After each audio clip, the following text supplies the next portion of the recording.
In this article, Glenn Hayes looks at the issue of paying staff on term time-only contracts through the lens of the Lloyd v. Elmhurst School Ltd case.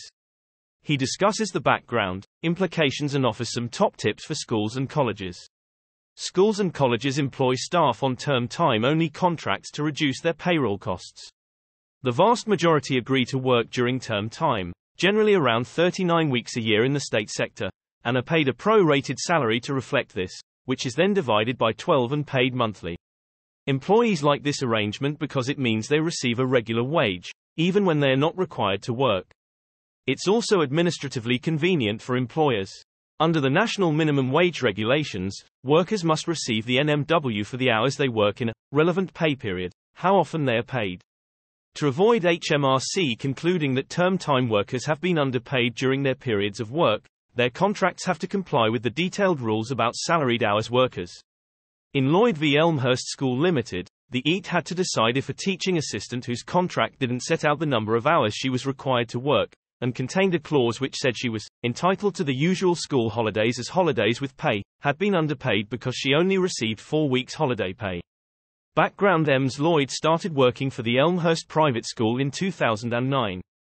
The parties agreed that she would work term time only and that she would be paid for 40 weeks a year, which included 4 weeks holiday, payable in 12 monthly installments. However, the contract terms did not accurately reflect that agreement. It stated that Ms Lloyd may be required to work for varying short periods at the end and before the beginning of term. Was entitled to the usual school holidays as holidays with pay. Ms Lloyd worked under that arrangement for a number of years. However, for reasons that aren't explained, she later brought a tribunal claim arguing that she was entitled to be paid for each week of the school holidays in accordance with her contract and, therefore, hadn't received the NMW. The school argued that it had paid her correctly and that her salary exceeded the NMW. The tribunal dismissed her claim and said that her basic hours were based on 21 hours over 40 weeks, which comprised the 36 hours she worked during term time and 4 weeks leave. That was the arrangement agreed between the parties, albeit not reflected in the contract. Ms Lloyd appealed. Decision of the EATThe. The parties agreed that Ms Lloyd was engaged on a salaried hours contract and the EATThe proceeded on that basis.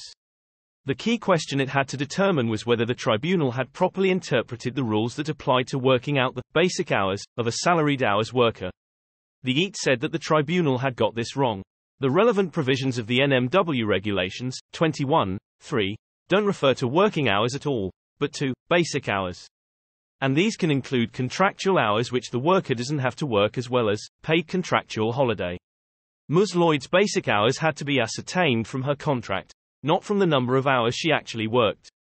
Her contract clearly stated that she was entitled to be paid during the usual school holidays.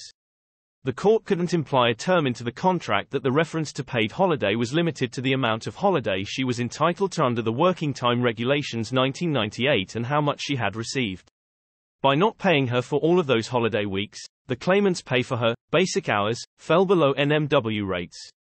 The EATThe remitted the claim back to the tribunal to determine how much Ms Lloyd had been underpaid. It's interesting that, prior to Ms Lloyd's tribunal claim, HMRC had investigated the school. It found that term time staff at the school were paid for a 40-week period and that the school hadn't underpaid them. HMRC's findings aren't binding on an employment tribunal or appeal courts, and the EATThe disregarded them here. I am surprised that HMRC ruled in favor of the school. The contracts it reviewed all included the same holiday pay clause as the one in question in this case, which the school removed shortly afterwards. This decision suggests that HMRC got it wrong here. Implications for other employers. Although this case involved a term time worker, the decision extends beyond these types of arrangements. Some employers with seasonal peaks and troughs elect to average the pay of their staff over a 12-month, or shorter, period to help staff budget. It is possible to do this without breaching the NMW regulations provided staff are engaged on salaried hours contracts. However, if they are paid by reference to the number of hours worked, time work, they must receive the NMW rate for the actual number of hours they have worked in each specific pay reference period, and employers will be deemed to have underpaid staff even if they receive the appropriate NMW rate over the entire period. This caught out John Lewis a few years ago.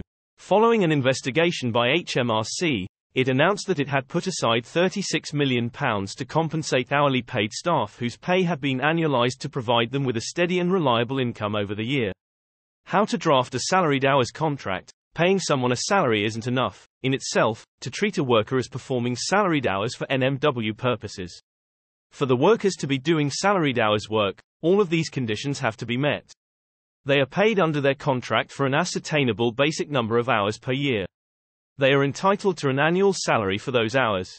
They aren't entitled to any other payment for those ascertainable basic hours except a performance bonus or salary premium, and they are paid either in equal installments which are monthly, weekly, twice weekly, 4 weekly or varying monthly installments which result in the worker being paid in equal amounts each quarter. All of these requirements should be clearly set out in the contract. Tips for schools and colleges. If you are going to divide workers' pay into 12 equal monthly installments, you must have a salaried contract in place.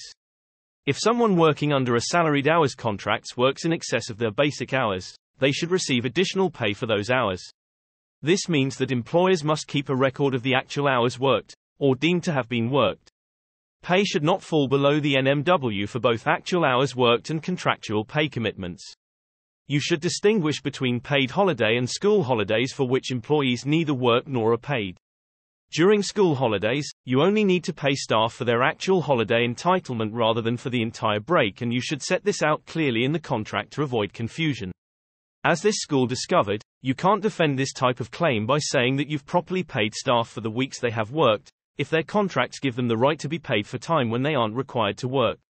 How we can help regularly advise employers about how to avoid underpaying staff whose hours vary significantly, or don't work all year round. We recommend that you make sure that your contracts are up to scratch and don't expose you to both employment claims and HMRC penalties, which can be as high as £20,000. By Glenn Hayes, employment partner at Irwin Mitchell and specialist in the education sector.